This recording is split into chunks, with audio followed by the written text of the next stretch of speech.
আবিদুলকে VP করে ছাত্র দলের ২৭ সদস্যের প্যানেল পূর্ণাঙ্গ তালিকা দিল বাকছাস। কাল উমামার স্বতন্ত্র শিক্ষার্থী ঐক্যের প্রার্থীদের নাম ঘোষণা। নিউরোসায়েন্সে ভর্তি ১৬৭ জুলাই আহতদের বেশিরভাগের মাথায় খুলি ছিল না। ট্রাইব্যুনালে চিকিৎসক। শেখ হাসিনা সহ ৩ জনের বিরুদ্ধে ৬ষ্ঠ দিনের সাক্ষ্য। কক্সবাজারের রোহিঙ্গা ক্যাম্পে চাকরিচ্যুত শিক্ষকদের সাথে পুলিশের সংঘর্ষ। আহত ১৫, মুচলেকা দিয়ে ছাড়া পেলেন গ্রেপ্তার হওয়া ২৭ জন।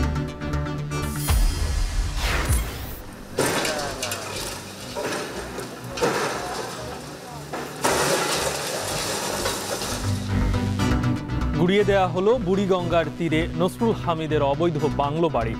১.৫ একর জায়গা দখল মুক্তে ডকইয়ার্ড সহ আবাসিক স্থাপনা উঠছে। রাজধানীর সাথে কুড়িগ্রামের দূরত্ব কমল ১০০ কিলোমিটার। খুলে দেয়া হলো তিস্তায় ভাসানী সেতু। এই অঞ্চলে নতুন বিনিয়োগের আশা।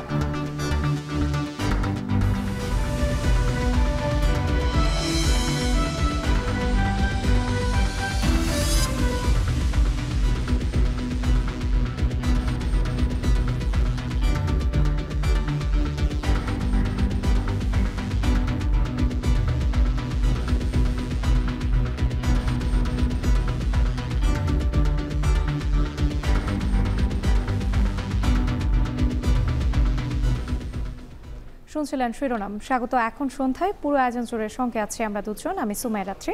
আমি গালিব রিয়াজ। অবশেষে ডাকসু নির্বাচনে প্যানেল দিল জাতীয়তাবাদী ছাত্রদল। পূর্ণাঙ্গ প্রার্থী তালিকা দিয়েছে বাকছাস ও এনসিপির বহিষ্কৃত নেতা মাহিন সরকারের সমন্বিত শিক্ষার্থী সংসদ।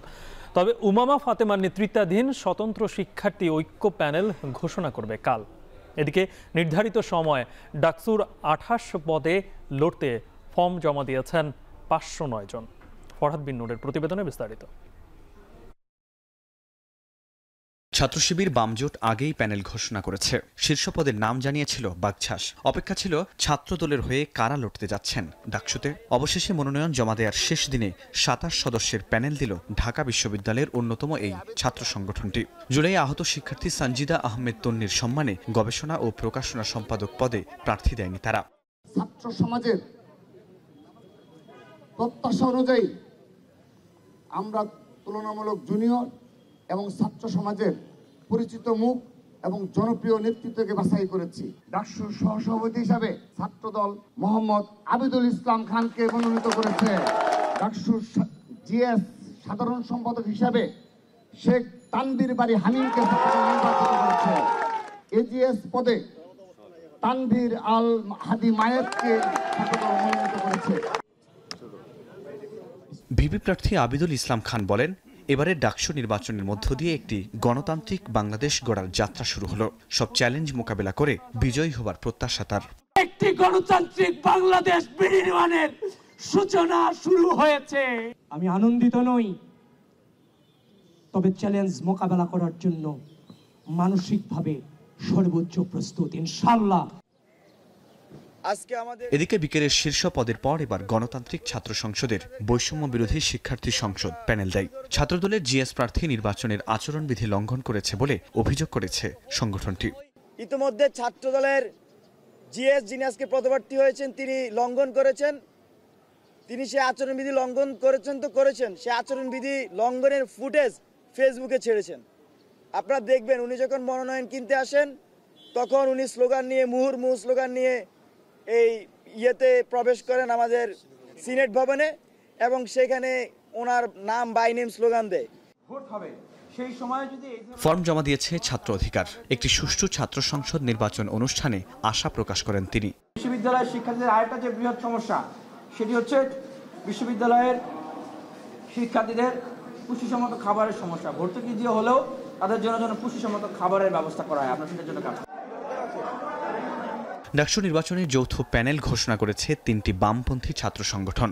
সংগঠনগুলো হলো ছাত্র ইউনিয়ন, সমাজতান্ত্রিক ছাত্রফ্রন্ট বাসদ এবং ছাত্রলীগ বিএসএল বাংলাদেশ জাসদ। অপরাজয় ৭১, অদম্য ২৪ পরিষদ নামে এই প্যানেলের ভিপি প্রার্থী মোহাম্মদ নাইম হাসান হৃদয়, জিএস এনামুল হাসান অনয় এবং এজিএস পদে অদিতি ইসলাম।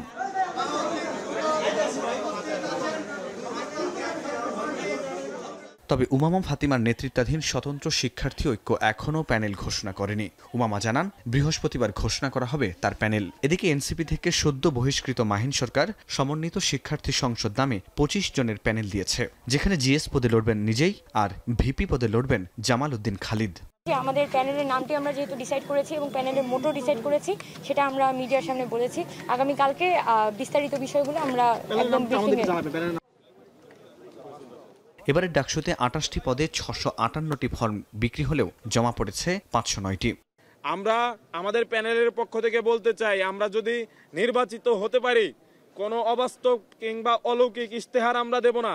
1 বছরের জন্য যেগুলো বাস্তবায়নযোগ্য আমরা তার সবগুলো বাস্তবায়ন করে ছাড়বো ইনশাল্লাহ। মনোনয়নপত্র বিতরণ এবং ডাকসু হল সংসদে 1427টি মিলিয়ে মোট 2085 প্রার্থী মনোনয়ন ফর্ম সংগ্রহ করেছে, যেখানে মোট ভোটার 39,775। সেই হিসেবে প্রতি 20 জনে একজন প্রার্থী।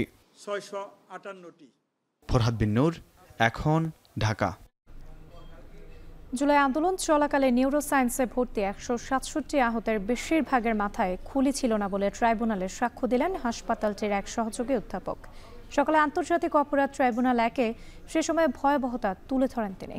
এর মধ্য দিয়ে জুলাই আগস্টে মানবতা বিরোধী অপরাধের মামলায় শেখ হাসিনা, কামাল সহ 3 জনের বিরুদ্ধে 6ষ্ঠ দিনের সাক্ষ্য গ্রহণ শেষ হয়েছে।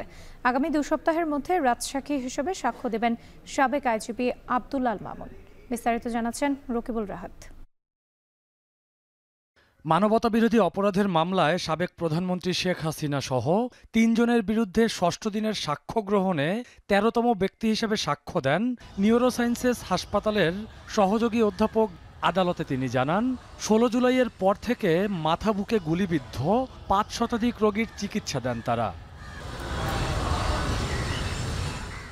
সাক্ষ্য দিতে এসে এই চিকিৎসক আরও জানান, জুলাই আগস্টে আইন শৃঙ্খলা রক্ষাকারী বাহিনী শুরু থেকেই আহত আন্দোলনকারীদের চিকিৎসায় বাধা দিয়েছে। এমনকি হাসপাতালে আসা আন্দোলনকারীদের ছাড়পত্র দিতে নিষেধ করে গোয়েন্দা পুলিশ। রোগী আসার পরে ডিবি থেকে তাকে বলা হলো যে আপনারা যে সমস্ত রোগী ভর্তি হয়েছে তাদেরকে ছাড়বেন না। কেন? তাদের বিরুদ্ধে আইনানুগ ব্যবস্থা নেওয়া হবে। এটা একটা বলেছেন, আর একটা হচ্ছে নতুনভাবে কোনো চিকিৎসা নেবেন না। উনি তখন বলেছিলেন যে আমরা ডাক্তার, আমরা চিকিৎসা দেওয়ার জন্যই আছি। তো বলছেন এটা উপরের নির্দেশ।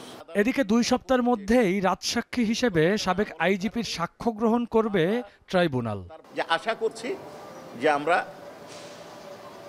সামনে 2-1 সপ্তাহের মধ্যে নিতে পারব। এর আগে সকালে ট্রাইব্যুনালে হাজির করা হয় আসামি থেকে রাজসাক্ষী হওয়া সাবেক আইজিপি চৌধুরী আব্দুল্লাহ আল মামুনকে। ইতোমধ্যে এই মামলায় সাক্ষ্য দিয়েছেন 16 জন। রকিবুল রাহাত, এখন, ঢাকা। জুলাই আন্দোলনে যাত্রাবাড়ির ইমাম হাসান তাইম হত্যা মামলায় পুলিশের এসআই সাজ্জাদুজ্জামানকে হাইকোর্টের দেয়া জামিন স্থগিত করেছেন চেম্বার আদালত। বুধবার রাষ্ট্রপক্ষের জামিন স্থগিতের আবেদনের পরিপ্রেক্ষিতে বিচারপতি মোহাম্মদ রেজাউল হকের বিশেষ চেম্বার জজ আদালত এ আদেশ দেন। একই সাথে তাকে আত্মসমর্পণের নির্দেশ দেওয়া হয়। সম্প্রতি হাইকোর্টের একটি বেঞ্চ এসআই সাজ্জাদুজ্জামানকে জামিন দেন। এ নিয়ে শহীদ পরিবারের সদস্যরা ব্যাপক সমালোচনা করেন। মঙ্গলবার সচিবালয়ে বিক্ষোভও করেন তারা।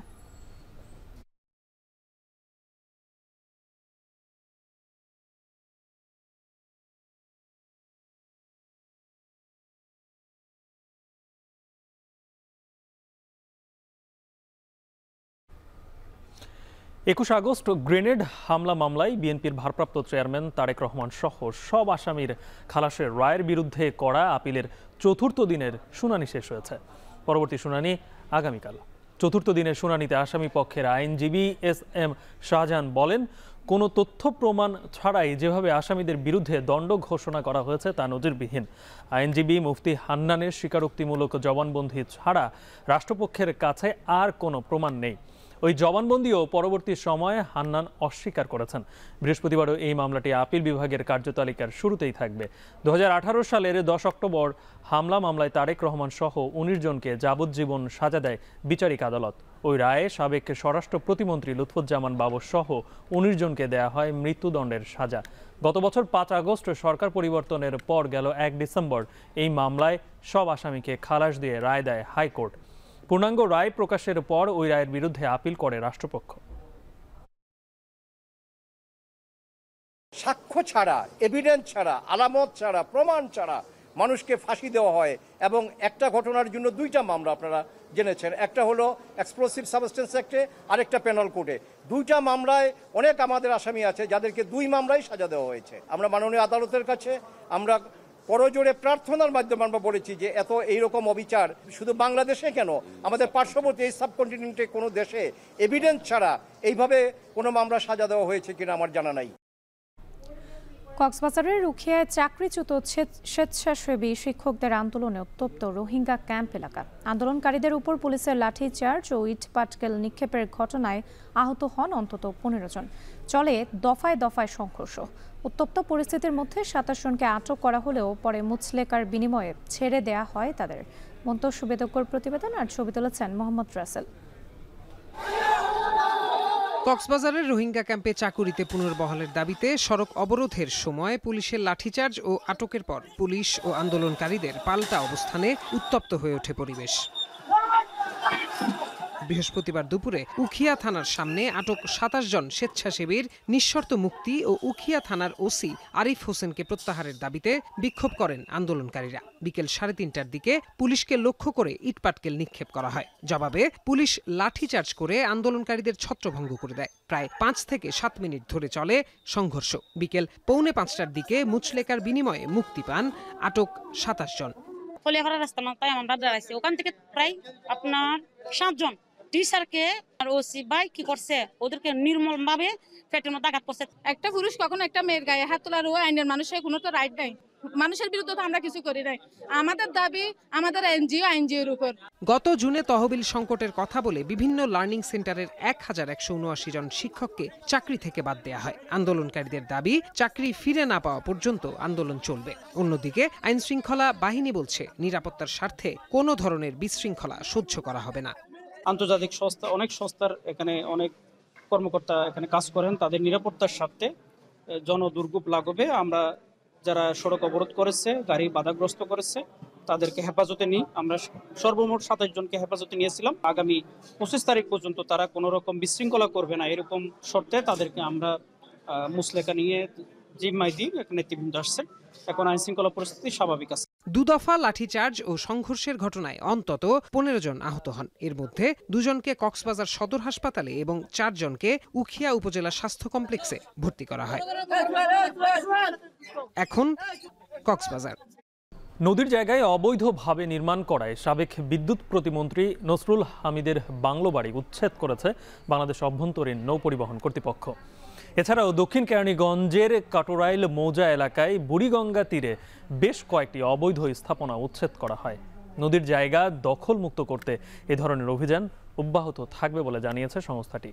উচ্ছেদ হওয়া স্থাপনার মালিকদের অভিযোগ, মালামাল সরানোর পর্যাপ্ত সময় না দিয়েই অভিযান পরিচালনা করেছে বিআইডব্লিউটিএ। বুড়িগঙ্গা নদীর তীরে অবৈধভাবে দখল করা জায়গায় নির্মাণ করা হয়েছিল সাবেক বিদ্যুৎ প্রতিমন্ত্রী নসরুল হামিদ বিপুর এই বাংলো বাড়ি। বিলাসবহুল এই বাড়িতে সুইমিং পুল থেকে শুরু করেছিল আইসি সময় কাটানোর নানা সুযোগ সুবিধা। নদীর মনোরম পরিবেশ উপভোগ করতে বাড়ির সাথেই রয়েছে বিশাল ঘাট।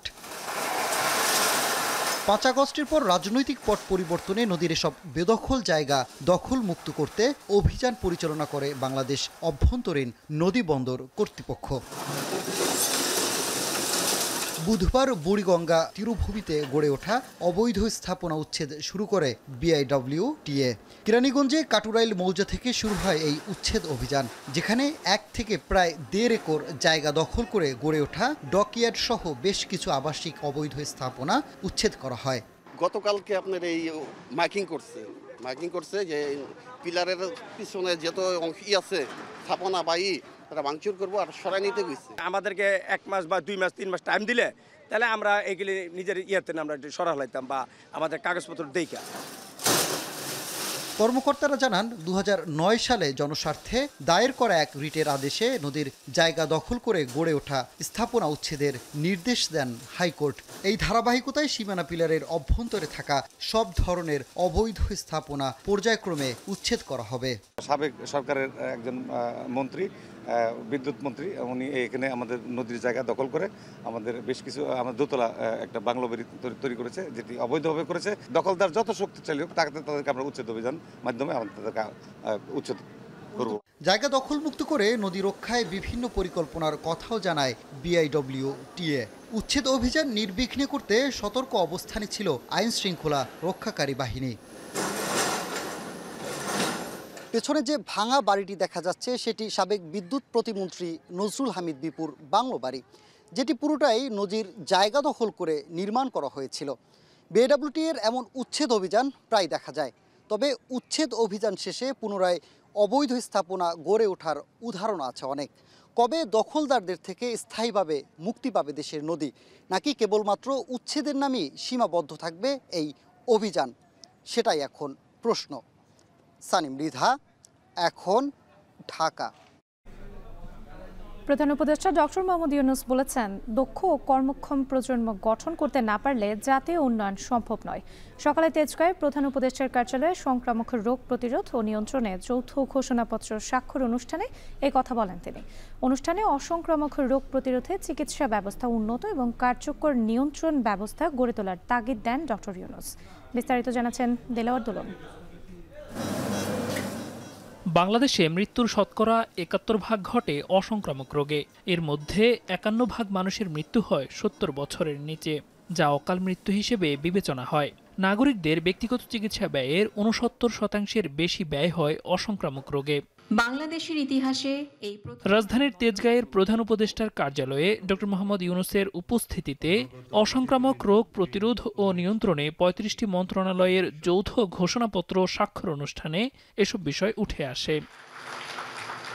পৃথিবীর প্রায় সব দেশেই অসংক্রামক রোগ দিন দিন বিস্তৃত হচ্ছে উল্লেখ করে প্রধান উপদেষ্টা বলেন, অসংক্রামক রোগ হলে রোগীদের উচ্চ চিকিৎসা ব্যয়ের মুখোমুখি হতে হয়। বিপুল অঙ্কের টাকা চলে যায় বিদেশে। তাই চিকিৎসা ব্যবস্থার উন্নতির পাশাপাশি জনসচেতনতা এবং নিয়ন্ত্রণ ব্যবস্থা গড়ে তোলার তাগিদ দেন তিনি। অসংক্রামক রোগের চিকিৎসা ব্যবস্থাপনা যেমন উন্নত হওয়া জরুরি, তেমনি রোগগুলো যেন কম হয় অথবা একেবারেই না হয়, সেজন্য উপযুক্ত জনসচেতনতা এবং প্রতিরোধ এবং নিয়ন্ত্রণ ব্যবস্থা গড়ে তোলা দরকার। প্রধান উপদেষ্টা বলেন, জাতীয় উন্নয়ন ও অগ্রগতি নিশ্চিত করতে দক্ষ কর্মক্ষম ও মানব সম্পদ প্রয়োজন। তামাকের বিরুদ্ধে তরুণ সমাজকে সচেতন করা না গেলে আগামী প্রজন্মের ভবিষ্যৎ অনিশ্চয়তায় পড়বে বলেও শঙ্কা প্রকাশ করেন তিনি। তামাকের বিরুদ্ধে তরুণ সমাজকে আজ সচেতন করা না গেলে আগামী প্রজন্মের ভবিষ্যৎ অনিশ্চিত হয়ে পড়বে। এর পাশাপাশি স্বাস্থ্য সচেতনতার জন্য চিনির পরিমাণ নিয়ন্ত্রণ জরুরি ভিত্তিতে মানুষকে সচেতন করতে হবে। এর আগে সুস্থতা নিশ্চিতে তামাক ও চিনির উপর আরও কর আরোপ করা হবে বলে জানান স্বাস্থ্য উপদেষ্টা। তামাক আর বাংলাদেশের ভবিষ্যৎকে গ্রাস করতে পারবে না। তামাক ও চিনিযুক্ত পানীয়ের উপর স্বাস্থ্যকর কর আরোপ করা হবে, যাতে মানুষ ক্ষতিকর অভ্যাস থেকে সরে আসে। সকল স্তরে স্বাস্থ্যবান্ধব নীতি কৌশল গ্রহণ করে অসংক্রামক রোগ প্রতিরোধ ও নিয়ন্ত্রণ করতে হবে বলে জানান প্রধান উপদেষ্টার বিশেষ সহকারী অধ্যাপক ডাক্তার মোহাম্মদ সাইদুর রহমান। আজ সরকারের ৩৫টি মন্ত্রণালয় এক যৌথ ঘোষণাপত্রে স্বাক্ষর করছে। দেলোয়ার দোলন, এখন, ঢাকা। খুলে দেওয়া হয়েছে তিস্তা নদীর উপর মৌলানা ভাসানী সেতু। ১৪৯০ মিটার সেতুর উদ্বোধন করেন উপদেষ্টা আসিফ মাহমুদ সজীব ভুঁইয়া। পরে জনসাধারণের জন্য খুলে দেয়া হলে হাজারো মানুষ ভিড় করেন সেতুতে। এই সেতুর ফলে কুড়িগ্রাম থেকে ঢাকার দূরত্ব কমেছে ১০০ কিলোমিটারের বেশি। শুধু উদ্বোধন শেষে উপদেষ্টা বলেন, এই সেতুর মাধ্যমে এই অঞ্চলে নতুন বিনিয়োগ আসবে। এছাড়া স্বাধীনতার ৫৪ বছরে ভারতের কাছ থেকে পানির ন্যায্য হিস্সা আদায় সম্ভব হয়নি বলে জানান তিনি। মাজেদুর রহমানের প্রতিবেদন আর ছবি তুলেছেন রবিউল ইসলাম। দীর্ঘ প্রতীক্ষার অবসান ঘটল তিস্তাপাড়ের মানুষের। ৩ বার পিছানোর পর অবশেষে চালু হয়েছে প্রায় ১.৫ কিলোমিটার দীর্ঘ মৌলানা ভাসানী সেতু। এই সেতুর ফলে কুড়িগ্রামের সাথে ঢাকার দূরত্ব কমেছে 100 কিলোমিটার বেশি। এই সেতু শুধু দুই পারেই যুক্ত করেনি, বরং একটি জনপদে মানুষের জীবনমান ও অর্থনৈতিক সচ্ছলতার স্বপ্নকে বাস্তবে রূপ দিতে সাহায্য করবে। একই সাথে উত্তরাঞ্চলের অর্থনীতি ও যোগাযোগে আনবে বড় পরিবর্তন। উদ্বোধনী অনুষ্ঠান কেন্দ্র করে বুধবার সকাল থেকে উচ্ছ্বসিত মানুষের ভিড় জমে সেতু পারে। ওখানে আমার জমি জমা আছে, সেখানে যাতায়াত করতে খুব কষ্ট ছিল। সেই কষ্ট থেকে মুক্তি হয়ে গেলাম। মনে করেন হাট বাজার যাওয়া খুব সুবিধা হয়ে গেল। সরদ হারিয়ে গেছি, সাইকেল নিয়ে গেছি, এখন যাও আল্লাহর রহমত যে যোগাযোগটা হইলো, হ্যাঁ খুব আমরা সুন্দর, খুব শান্তি। গ্রামে মনে করেন আমাদের আত্মীয় আছে, এখন ব্রিজে মনে করেন আগে নৌকে যাইতাম, মনে করেন আগে টাকা পয়সা বেশি লাগতো, এখন মনে করেন এখন মনে করেন ব্রিজ হয়ে গেছে, এখন টাকা পয়সা কম লাগবে। যাতায়াত করার জিনিস বেচা মিলে কাটা মিলে করা যাবে, যাওয়া যাবে, আসে যাবে, মাল মাত্রা বেচা যাবে। সবজি আবার মনে করেন যে ঢাকায় যাবে, দাম ভালো পাবে, কৃষকদের ভালো হবে। 2021 সালে শুরু হয় এই সেতুর নির্মাণ কাজ। 1490 মিটার দীর্ঘ এই সেতুতে 290টি পিলারে বসানো হয়েছে 31টি স্প্যান। রং, লাইটিং সহ দৃষ্টিনন্দন রূপ নিয়েছে পুরো সেতু। দেশে এলজিটি যত সেতু নির্মাণ করেছে, এটি তার মধ্যে সবচেয়ে বড়। ব্রিজের সমস্ত ইঞ্জিনিয়ারিং কোডগুলো মেনে ডিজাইন করা হয়েছে এবং কোয়ালিটি বজায় রেখে বৃষ্টি যাবতীয় কাজ সম্পন্ন করা হয়েছে। বলা যায় বৃষ্টি এখন একটি ইকোনমিক হাব হিসেবে কাজ করবে এবং গাইবান্ধা কুড়িগ্রামবাসীর একদম রাউন্ড ওয়াইজ ক্লক কমিউনিকেশন, অর্থাৎ দিন রাত নির্বিশেষে যোগাযোগ স্থাপন করতে সক্ষম হবে। বেলা 12টার পর অনুষ্ঠান স্থলে এসে মৌলানা ভাসানী সেতু উদ্বোধন করেন উপদেষ্টা আসিফ মাহমুদ সজীব ভূঁইয়া। পরে সেতু ঘুরে তিনি বলেন, উত্তরাঞ্চলের মানুষের সবচেয়ে বৈষম্য শিকার হয়েছে, তবে এই সেতুর মাধ্যমে এই অঞ্চলে নতুন বিনিয়োগ আসবে। এছাড়া স্বাধীনতার 54 বছরও ভারতের কাছ থেকে পানি ন্যায্য হিস্সা আদায় সম্ভব হয়নি বলে জানান এই উপদেষ্টা। দেশের কিছু কিছু অঞ্চল আঞ্চলিক বৈষম্যের শিকার হয়েছে, যার মধ্যে উল্লেখযোগ্য উত্তরাঞ্চল। অত্যন্ত দুঃখের বিষয়, আজ স্বাধীনতার 54 বছর পরেও আমরা তিস্তা সহ সীমান্তবর্তী এবং যেই ভারতের সাথে যেই নদীগুলো আমরা শেয়ার করি, সেই নদীগুলোর পানির ন্যায্য হিস্সা আদায় করতে পারিনি। 86 কিলোমিটার সংযোগ সড়ক, নদী শাসন, কালভার্ট ও জমি অধিগ্রহণ সহ সম্পূর্ণ সেতু নির্মাণে ব্যয় হচ্ছে 730 কোটি টাকা। মঙ্গাপীড়িত এই জনপদে মানুষের দুঃখ ছিল তিস্তা নদী পারাপার নিয়ে। আজ মৌলানা ভাসানী সেতু উদ্বোধনের মধ্য দিয়ে এই কষ্ট অনেকটা লাঘব হলো। সেই সাথে কৃষিপণ্য বিপণন এবং যাতায়াত ব্যবস্থার অভূতপূর্ব উন্নতি সাধিত হয়েছে। কুড়িগ্রামের সাথে ঢাকার দূরত্ব কমেছে 100 কিলোমিটার। গাইবান্ধার সুন্দরগঞ্জের মৌলানা ভাসানী সেতু থেকে মাজেদুর রহমান, এখন। মালয়েশিয়া যেতে ইচ্ছুক শ্রমিকদের জন্য মাল্টিপল এন্ট্রি ভিসার ব্যবস্থা করা হয়েছে বলে জানিয়েছেন প্রবাসী ও বৈদেশিক কর্মসংস্থান উপদেষ্টা ডক্টর আসিফ নজরুল। বিকেলে প্রবাসী কল্যাণ ও বৈদেশিক কর্মসংস্থান মন্ত্রণালয়ের সম্মেলন কক্ষে এক ব্রিফিংয়ে কথা বলেন তিনি। এছাড়াও প্রথমবারের মতো কম খরচে সৌদি আরবে শ্রমিক পাঠাতে চুক্তির খসড়া প্রস্তুত করা হয়েছে বলেও জানান প্রবাসী উপদেষ্টা। সৌদি আরবে এটা চুক্তি হয় কি, খসড়া আদান প্রদান হয়। তো খসড়া আদান প্রদানের মাধ্যমে ফাইনাল যে ড্রাফটটা, যেটা উনারাও এগ্রি করেছেন, আমরাও এগ্রি করেছি, সেটা হয়ে গেছে। এখন খালি স্বাক্ষর বাকি। মালয়েশিয়ার সাথে যখন কথা হয়েছে, আপনাদেরকে দায়িত্ব নিয়ে বলছি, প্রথম বলেছি আমাদের সবাইকে দেওয়ার জন্য। তারপর যখন ওনারা বলেছে, এটা এইবার আলোচনা না, এর আগের বার আলোচনা যখন বলেছিল তোমাদের তো কয়েক হাজার, তাদের তো কয়েক শত, তা আমি বলছি তাহলে সবার ক্ষেত্রে একরকম করো, সবাই 500 দাও বা সবাইকে 300 দাও, সব দেশকে, তাহলে তো ইউনিফর্ম প্র্যাকটিস হবে। তারপরে বলেছি যদি 30,000-এর মতো শ্রমিকই নাও, অল্প শ্রমিক, তাহলে আমাদের বোয়েসেলকেই দাও। আমার যা বলার সেটা আপনাকে বললাম। এখন আমি তো সরকারের সাথে আলোচনা করেছি, আমি তো কোনো ব্যক্তির সাথে আলোচনা করি না। গণতন্ত্র এখনো পুনরুদ্ধার হয়নি, সামনে দীর্ঘ বিপদসংকুল পথ, এমনটা মন্তব্য করেছেন বিএনপির সিনিয়র যুগ্ম মহাসচিব রুহুল কবির রিজভী। নয়াপল্টনে বিএনপির কেন্দ্রীয় কার্যালয়ে দলটির 47তম প্রতিষ্ঠাবার্ষিকী উপলক্ষে আয়োজিত সংবাদ সম্মেলনে এ কথা বলেন তিনি। এ সময় বিএনপির স্থায়ী কমিটির সদস্য নজরুল ইসলাম খান অভিযোগ করেন, জনগণের মতামত ছাড়াই পিআর পদ্ধতি চাপিয়ে দেওয়ার চেষ্টা করা হচ্ছে। এমনকি পিআর পদ্ধতি কিভাবে বাস্তবায়ন হবে তাও স্পষ্ট করা হচ্ছে না। রাজনৈতিক সংকট সবসময় থাকবে উল্লেখ করে বিএনপি তার সংকট কাটিয়ে উঠতে সক্ষম বলেও মন্তব্য করেন বিএনপির নেতা। সংবাদ সম্মেলনে বিএনপির প্রতিষ্ঠা বার্ষিকী উপলক্ষে 31 আগস্ট আলোচনা সভা, 1 সেপ্টেম্বর ফাতেহা পাঠ সহ 7 দিনের কর্মসূচি ঘোষণা করা হয়।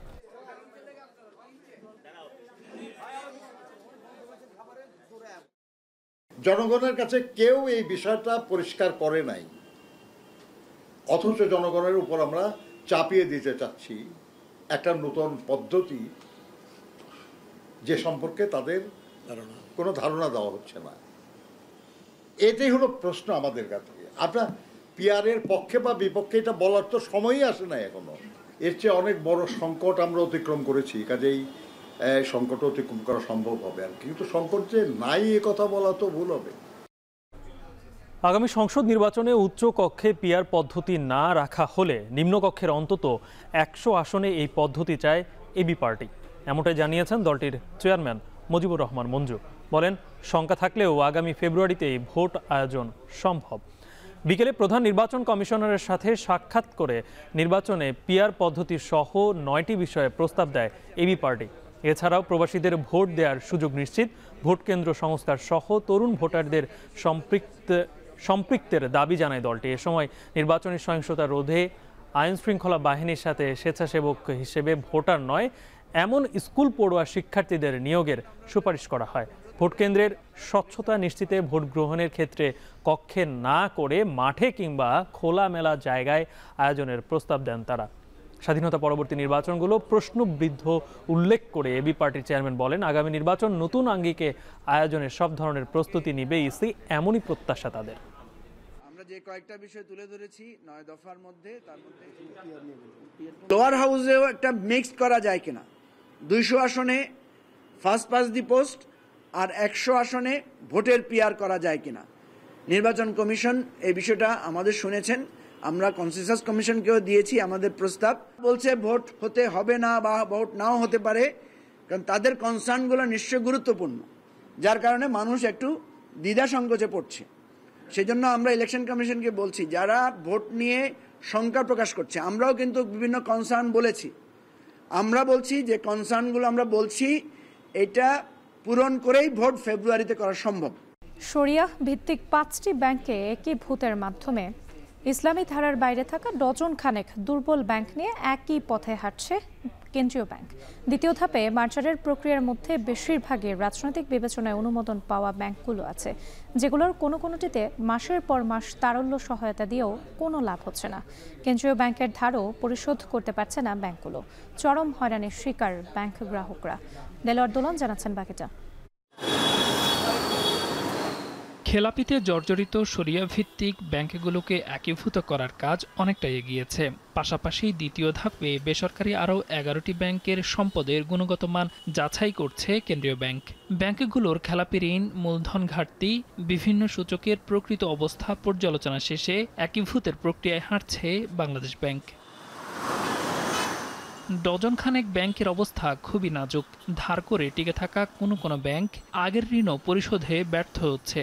এর মধ্যে প্রথমে ফার্মার্স ব্যাপক কেলেঙ্কারির পর আস্থা ফেরাতে পদ্মা নাম ধারণ করেও এখনও খুঁড়িয়ে চলছে ব্যাংকটি। এটি সহ রাজনৈতিক বিবেচনায় অনুমোদন পাওয়া এসব ব্যাংকের গ্রাহকরা হয়রানির শিকার। শেষের যে 4th জেনারেশন ব্যাংকগুলো হয়েছে 14টা, এটা আসলে করার কথা ছিল না। ওই সময় তুমুল বিতর্ক শুরু হয়েছিল। ব্যাংকের খাতে খেলাপি ঋণ সহ যতগুলো ঘটনা আমরা দেখলাম, সবগুলোর পিছনেই ব্যাংক মালিক, পরিচালক বা তাদের একটা প্রচ্ছন্ন যোগাযোগ রয়েছে। গেল বছর গণ অভ্যুত্থানের পর ভঙ্গুর আর্থিক খাতকে স্থিতিশীল করতে দুর্বল ব্যাংকগুলোর 14টির পর্ষদ বিলুপ্ত করা হয়। প্রায় 52,000 কোটি টাকা ছাপিয়ে ব্যাংকগুলোকে দেয়া হয় তারল্য সহায়তা। এসব পদক্ষেপে ব্যাংকগুলো থেকে ছোট অঙ্কের আমানতকারীরা কিছু অর্থ তুলতে পারলেও বড় অঙ্কের সঞ্চয় ফেরত পায়নি।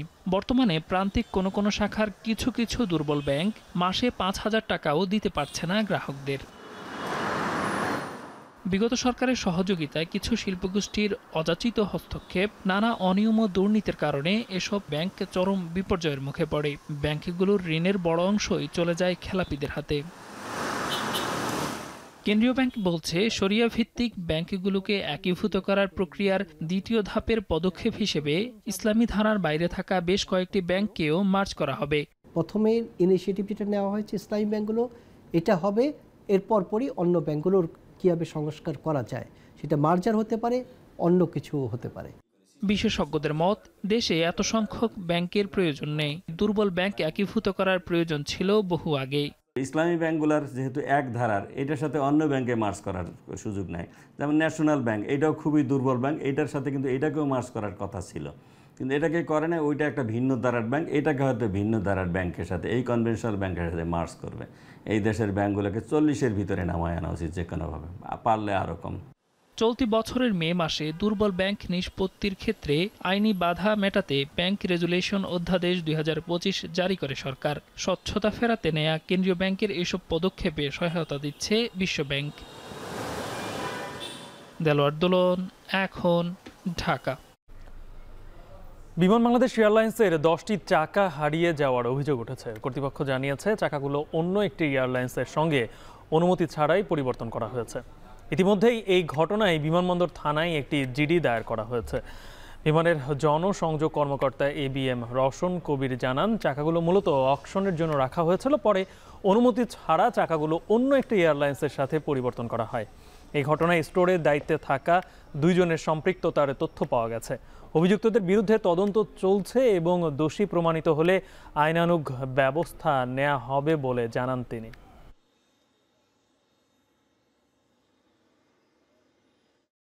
প্রাথমিকভাবে যতটুকু জানা গেছে সেটি হলো যে আমাদের অকশনের জন্য যে পুরাতন চাকাগুলো থাকে সেগুলো অন্য একটা এয়ারলাইন্সের চাকার সঙ্গে এক্সচেঞ্জ করছিল, কিন্তু এই এক্সচেঞ্জের কোনো পারমিশন ছিল না। ইঞ্জিনিয়ার মানে যারা স্টোরের দায়িত্বে আছে তাদের এরকম প্রাথমিকভাবে 2 জনের জড়িত থাকার কথা জানা গেছে। তো সিকিউরিটি ইনভেস্টিগেশন করছে, তবে তাদের অথরিটির কোনো পারমিশন ছিল না, এটি নিশ্চিত। তো সেক্ষেত্রে তারা নিজেরাই যদি এরকম এক্সচেঞ্জ করার করতে গিয়েছিল যেহেতু, অতএব এটা যদি প্রমাণিত হয় সেক্ষেত্রে তাদের বিরুদ্ধে কঠোর ব্যবস্থা নেওয়া হবে। এবার আন্তর্জাতিক প্রসঙ্গ।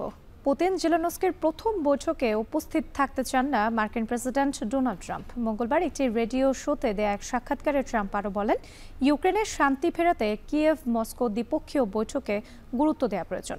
এদিকে ব্রিটিশ বার্তা সংস্থা বিবিসি বলছে, ইউক্রেনীয় প্রেসিডেন্টের সঙ্গে পুতিনের বৈঠকে তেমন গুরুত্ব দিচ্ছে না ক্রেমলিন। আর রুশ পররাষ্ট্রমন্ত্রীর দাবি, শান্তি আলোচনার বিশেষজ্ঞদের অন্তর্ভুক্ত করা প্রয়োজন।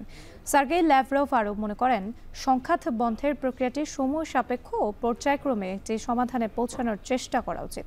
সতীর্থ কর্মকার জানাচ্ছেন বাকিটা।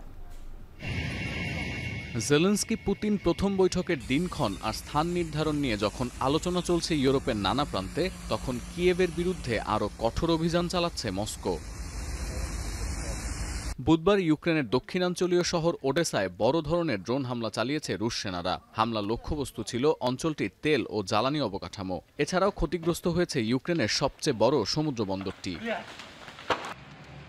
বিপরীতে রাশিয়ার 2টি অস্ত্র রাখার ডিপোতে পাল্টা হামলার দাবি করেছে ইউক্রেনীয় সেনাবাহিনী। রুশ প্রতিরক্ষা বিভাগ যদিও বলছে, কিয়েভ সেনাদের ছোড়া 3টি এরিয়াল বোমা, একটি প্রজেক্টাইল মিসাইল ও 117টি ড্রোন ধ্বংস করেছে রাশিয়ার আকাশ প্রতিরক্ষা ব্যবস্থা। রুশ প্রতিরক্ষা বিভাগ যদিও বলছে, কিয়েভ সেনাদের ছোড়া 3টি এরিয়াল বোমা, একটি প্রজেক্টাইল মিসাইল ও 117টি ড্রোন ধ্বংস করেছে রাশিয়ার আকাশ প্রতিরক্ষা ব্যবস্থা। কিয়েভ মস্কো হামলা পাল্টা হামলার মধ্যেই এবার পুতিন জেলেনস্কি বৈঠক নিয়ে শুরু হয়েছে ধোঁয়াশা।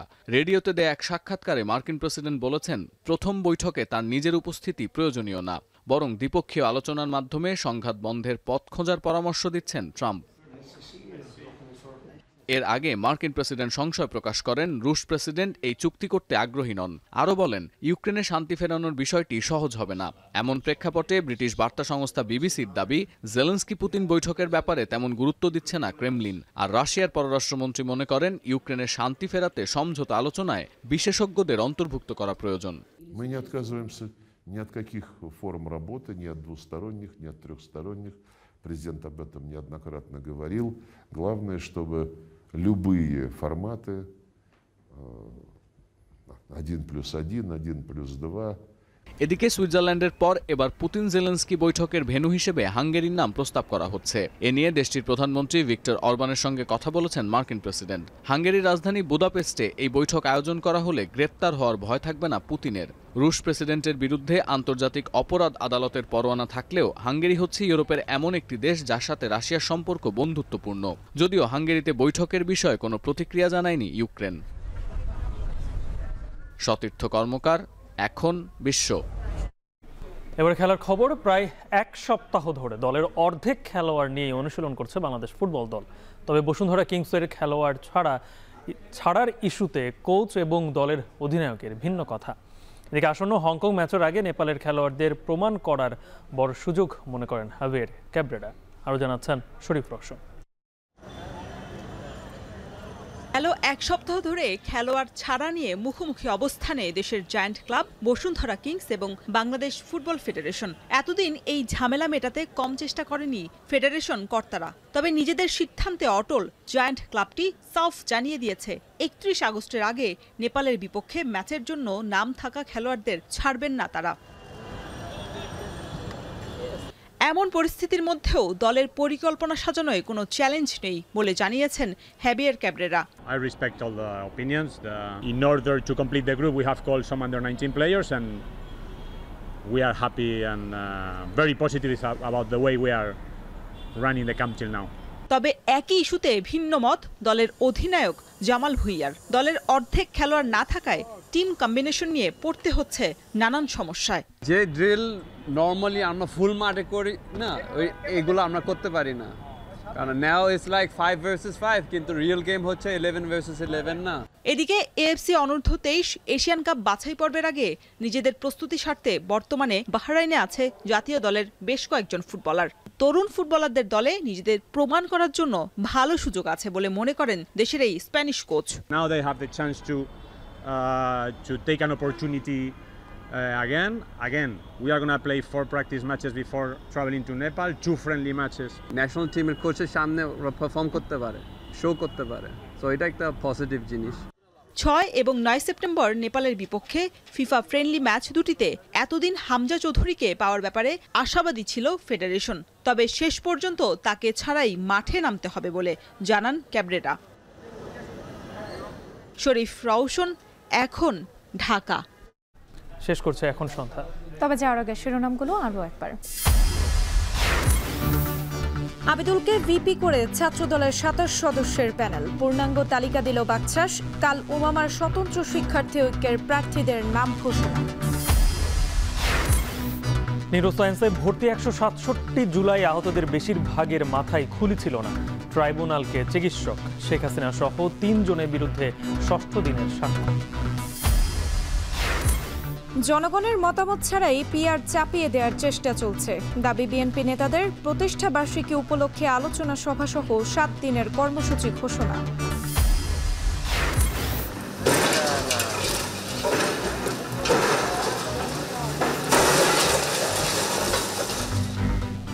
গুড়িয়ে দেয়া হলো বুড়িগঙ্গার তীরে নসরুল হামিদের অবৈধ বাংলো বাড়ি।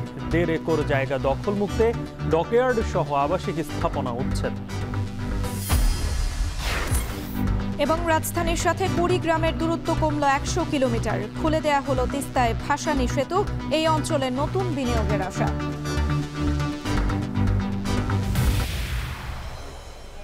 এই ছিল এখন সন্ধ্যার আয়োজনে। এখন টেলিভিশন ওয়েবসাইটে দেখতে ভিজিট করুন www.ekon.tv। ফেসবুকে চোখ রাখুন facebook.com/tv.ekon, আর ইউটিউবে লাইভ দেখতে ভিজিট করুন youtube.com/c/ekontv।